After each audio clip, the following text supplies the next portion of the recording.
എല്ലാവർക്കും വിനീത നമസ്കാരം.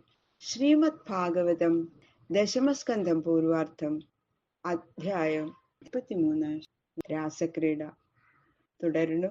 ശ്ലോകം 30, 31, 32, 33, 34 5 ശ്ലോകങ്ങൾ ഇന്ന് നമുക്ക് നോക്കാം. കുറച്ച് നാളത്തെ ഇടവേളയ്ക്ക് ശേഷം ഇതാ നമ്മൾ രാസക്രീഡ വീണ്ടും തുടരുന്നു.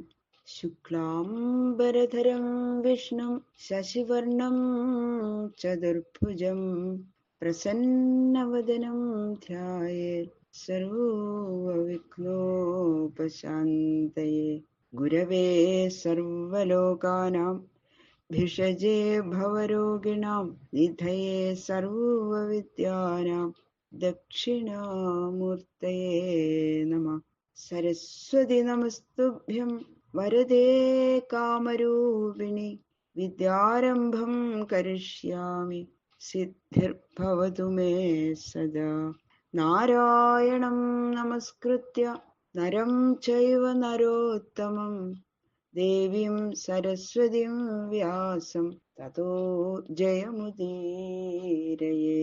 മൂകം കരോതി വാചാലം പങ്കും ലംഘയതേ ഗിരിം യൽകൃപാതമഹം വന്ദേ പരമാനന്ദമാധവം. പീതാംബരം കരവിരാജിത ശംഖചക്രകൗമോദഗീ സരസിജം കരുണാസമുദ്രം രാധാസഹായം അതിസുന്ദരമന്ദഹാസം വാതാലയേശമനിശം ഹൃദി ഭാവയാമി. ശ്രീ ഗുരുവായൂരപ്പ ശരണം. കഥാമയം ഭാഗവതാഭിധാനാം ഹരേ തനും ദേ ചരിതേ ത്വദീയേ യഥാമതി ത്വൽപരിതോഷകാമസ്തൗമി പ്രസീദാച്യുത മാരുതേശ. ഗംഗണപതേ നമഃ. സംസരസ്വത്യേ നമഃ. ഗുരുഭ്യോ നമഃ. ഓം നമോ ഭഗവതേ വാസുദേവായ. ശ്ലോകം 30.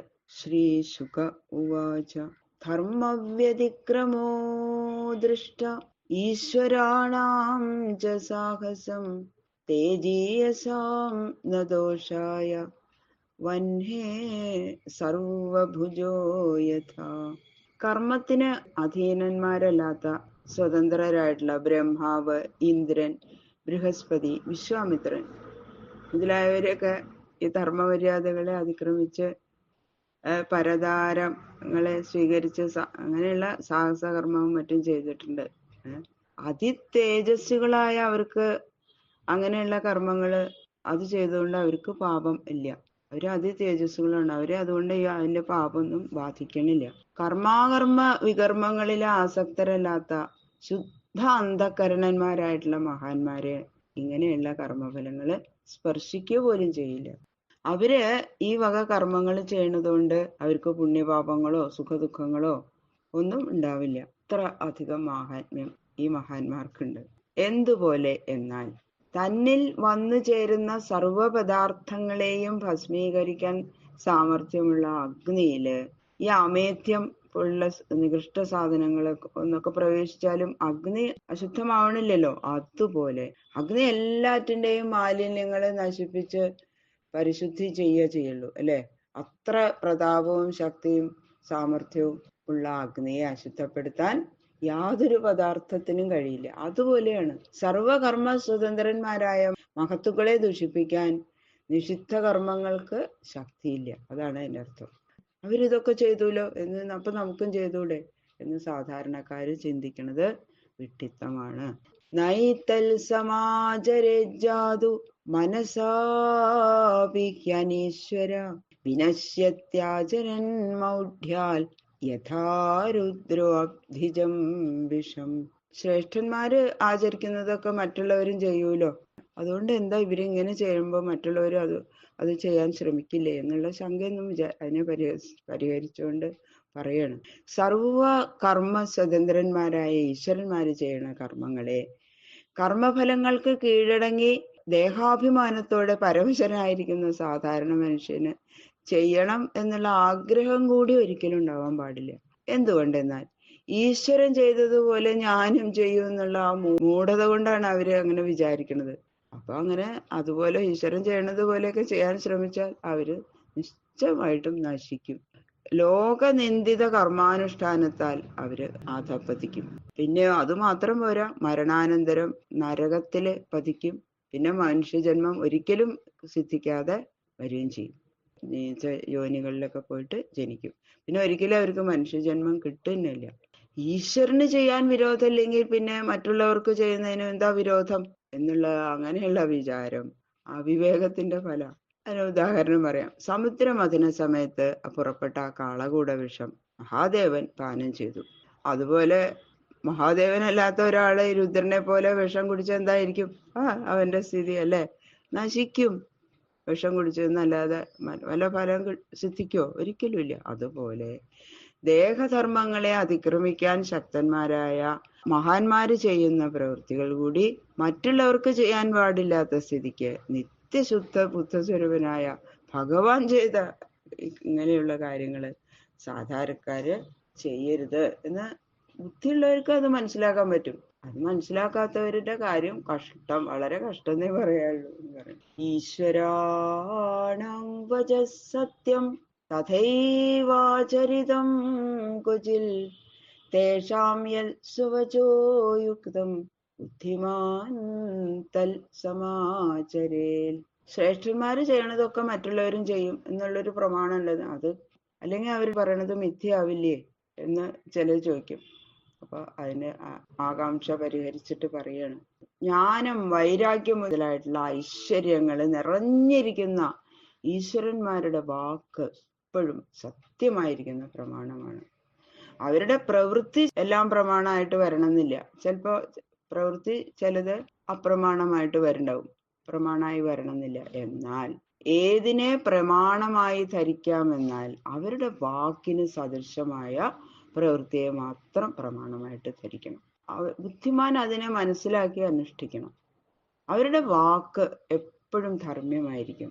പ്രവൃത്തി ചിലപ്പോ ധർമ്മവിരുദ്ധമായിരിക്കാം. എന്തുകൊണ്ടെന്നാൽ കർമ്മഫല കാംക്ഷ ഇല്ലാതെ ആചരിക്കുന്നതിന്റെ ഫലം അവരെ ബാധിക്കില്ല. അതുകൊണ്ട് തന്നെ അതുകൊണ്ട് അവരെന്ത് ചെയ്താലും അതിന്റെ ദോഷങ്ങളൊന്നും അവരെ ബാധിക്കില്ല. അതുകൊണ്ട് അവരങ്ങനെ ചെയ്തുകൊണ്ട് ദോഷമില്ല. അവരുടെ വാക്ക് ആകട്ടെ ഉപദേശ രൂപമായിട്ട് ലോകത്തിന് എപ്പോഴും ഹിതം ചെയ്യും. ഹിതം മാത്രമേ ചെയ്യുള്ളൂ. അതുകൊണ്ട് മഹാന്മാരുടെ വാക്കിന് അനുസരിക്കാത്തതായ വല്ല പ്രവൃത്തിയും അവരാചരിച്ചിട്ടുണ്ടെങ്കിൽ ബുദ്ധിമാന്മാര് ആ പ്രവൃത്തിയെ പ്രമാണമായിട്ട് ധരിക്കരുത്. അങ്ങനെ വിവേചനം ചെയ്തിട്ട് വേണം സദാചാരത്തെ പ്രമാണമായി കരുതി അനുഷ്ഠിക്കാൻ. ഇങ്ങനെ ചെയ്യാത്തവര് ബുദ്ധിമാനല്ല. നിരവധി സ്ത്രീകളോട് ഒരുമിച്ച് ശരൽക്കാലം മുഴുവനും ക്രീഡിച്ചു എങ്കിലും ഭഗവാന്റെ വീര്യം സ്ഖലിച്ചില്ല എന്ന് രാസക്രീഡയില് പ്രത്യേകം പറഞ്ഞിട്ടുണ്ട്. അത് മറന്നിട്ട് സ്ത്രീ സംഗമം ഭഗവാൻ ചെയ്തു, നമുക്കും അതുപോലെ ചെയ്യാം എന്നൊക്കെ വിചാരിക്കുന്നതും പറയണതും മൂഢത തന്നെയാണ്. അപ്പൊ നിർമ്മലന്മാരുടെ വാക്കിനെ സത്യമായി ധരിക്കണം. പ്രവൃത്തിയെ എല്ലാറ്റിനെയും ഒരുപോലെ പ്രമാണമായിട്ട് ധരിക്കരുത് എന്ന് സാരം. കുശലാചരിതേനേഷാം ഇഹ സ്വാർത്ഥോ ന വിദ്യതേ വിപര്യേണ വാനർത്ഥോ നിരഹങ്കാരിണാം പ്രഭോ. എന്നാ പിന്നെ ഈശ്വരന്മാരെന്തിനാ ഇങ്ങനത്തെ സാഹസകർമ്മം ചെയ്യണത്? വാക്കിന് അനുസരിക്കാത്ത കർമ്മങ്ങള് അവര് ചെയ്യാതിരുന്നാൽ അതല്ലേ ലോകത്തിന് ഗുണം എന്നുള്ള ചോദ്യത്തിന് സമാധാനം പറയാണ്. ആത്മാവ് അല്ലാതെയുള്ള ദേഹേന്ദ്രിയാദികള് ആത്മഭാവന ഇല്ലാത്തത് കൊണ്ട് ശരീരധർമ്മങ്ങളെ അതിക്രമിച്ചിരിക്കുന്ന ഈശ്വരന്മാർക്ക് സൽക്കർമ്മങ്ങൾ കൊണ്ട് ഇഹലോകത്തിലോ പരലോകത്തിലോ സുഖോ ദുഃഖോ ഒന്നും ഉണ്ടാവില്ല. സുഖം, ദുഃഖം, പുണ്യം, പാപം എന്ന ദ്വന്ദ്ഭാവങ്ങളുടെ ബാധ ദേഹാഭിമാനമുള്ളവർക്കല്ലാതെ അതിൽ നിന്ന് വിമുക്തരായിരിക്കുന്ന മഹാത്മാക്കൾക്ക് ഉണ്ടാകണില്ല. അപ്പോ മഹാന്മാരെ രണ്ട് വർഗമായിട്ട് വിഭജിക്കാം. സ്വേച്ഛയാ ലോകരക്ഷയ്ക്കായിട്ട് ശരീരം ധരിക്കുന്ന അവതാരമൂർത്തികൾ, പിന്നെ ഈ വൈരാഗ്യം വന്ന് സൽഗുരു ലാഭ നിമിത്തം അനാത്മാക്കളെയൊക്കെ വേർതിരിച്ചറിഞ്ഞ് ജീവൻ മുക്താവസ്ഥയിലിരിക്കുന്ന പരമജ്ഞാനികൾ. അങ്ങനെ രണ്ടുപേരാണ് മഹാത്മാക്കള്. അപ്പൊ ഇവരിലെ അവതാരമൂർത്തികള് അധർമ്മം ആചരിച്ചതായിട്ട് കാണുന്നു എങ്കിൽ എന്തിനായിട്ട് ആചരിച്ചു എന്ന് അജ്ഞന്മാരായിട്ടുള്ള ഈ ദേഹാഭിമാനികൾക്ക് അറിയാൻ കഴിയില്ല. ഈശ്വരന്റെ സർഗാദിദശ വിവിധ ലീലകളില് അതും ഒരു ലീലയാണെന്ന് മനസ്സിലാക്കണം. അങ്ങനെ അവർ മനസ്സിലാക്കിയിട്ട് ധരിക്കണം. അവര് സർഗാദി ദശവിധ ലീലകളിൽ അല്ല, അതും ഒരു ലീലയാണ് എന്ന് അവർ മനസ്സിലാക്കണം. ദ്വന്ദ്ഭാവനയുള്ളവർക്ക് ധർമാധർമ്മ ഭാവനകളുണ്ട്. അവര് സർഗം പ്രതിസർഗം മുതലായിട്ടുള്ള ലീലകളെ അനുഷ്ഠിക്കാൻ ശക്തന്മാരല്ല. അതുകൊണ്ട് അധർമ്മ രൂപമാണ് ഈ ഈശ്വരന്മാര് ചെയ്യണമെന്ന് അവർക്ക് വെറുതെ തോന്നണതാണ്. ജീവൻ മുക്തന്മാര് അധർമ്മമായിട്ട് ആചരിക്കുന്നതായി കണ്ടാൽ അത് അവരുടെ പ്രാരബ്ധ നാശത്തിന് വേണ്ടി ചെയ്യണം. അത് മാത്രം അങ്ങനെയാണ് മനസ്സിലാക്കണം. ദേഹാഭിമാനമില്ലാത്ത അവര് കൈവല്യപദം അർഹിക്കുന്നവരായതുകൊണ്ട് അഹം എന്നുള്ള ഭാവമൊന്നും അവർക്കില്ല. അപ്പൊ ഈ ധർമാചരണത്താൽ പുണ്യ കർമ്മക്ഷയത്തെയും അധർമാചരണത്താൽ പാപകർമ്മഫലത്തെയും സമാപ്തി വരുത്തും. അതുകൊണ്ടാണ് അവരങ്ങനെ ചെയ്യുന്നത്. ആ വക കർമ്മങ്ങള് ജ്ഞാനാഗ്നിയിൽ വെന്തു പോയത് കൊണ്ട് പിന്നെ അത് മുളയ്ക്കില്ല. പിന്നെ അത് അപ്പൊ തന്നെ അങ്ങനെയുള്ള കർമ്മങ്ങൾ ആ ജ്ഞാനാഗ്നിയിൽ അങ്ങോട്ട് വെന്തു പോവുകയാണ് ചെയ്യുന്നത്. അതാണ് അതിന്റെ ദോഷമൊന്നും അവരെ ബാധിക്കുന്നില്ല എന്ന് മാത്രമല്ല, അവർ എന്തോ ഒരു പ്രാരബ്ധം അനുഭവിക്കേണ്ടായിരുന്നു, അതങ്ങോട്ട് തീരുകയാണ് ചെയ്യുന്നത്. അതുകൊണ്ട് സാധാരണ ജനങ്ങള് അവതാരമൂർത്തികൾ ചെയ്ത ലീലകളെയും ജീവൻ മുക്തന്മാർ ചെയ്ത നിഷിദ്ധ ആചാരങ്ങളെയും പ്രമാണമായി കരുതി അതുപോലെ ആചരിക്കരുത്. അതാണ് പറഞ്ഞതിന്റെ സാരം. കിമുദാഖില സത്വാനാം തിര്യങ്മർത്യതിബൗകസാം ഈശിതുശ്ചേഷിതവ്യാനാം കുശലാകുശലാന്വയ.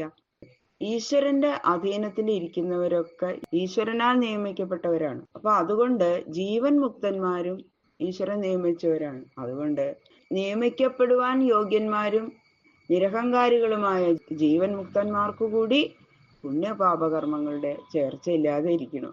അപ്പൊ പിന്നെ ഈ തിര്യക്കുകള്, മനുഷ്യര്, ദേവന്മാര് എന്നീ രൂപങ്ങളെ ധരിച്ചിരിക്കുന്ന സകല ജീവജാലങ്ങളുടെയും നേതാവായിരിക്കുന്ന ആ ശ്രീകൃഷ്ണ ഭഗവാന് പുണ്യപാപകർമ്മ ബന്ധമൊന്നുമില്ല എന്ന് പറഞ്ഞ് പ്രത്യേകിച്ച് പറയേണ്ട ആവശ്യമുണ്ടോ എന്ന് ചോദിക്കണം ഈ ശ്ലോകത്തില്. ബാക്കിയുള്ള ശ്ലോകങ്ങൾ നാളെ നോക്കാം. സർവത്ര ഗോവിന്ദനാമ സങ്കീർത്തനം. ഗോവിന്ദ ഗോവിന്ദ ഗോവിന്ദ.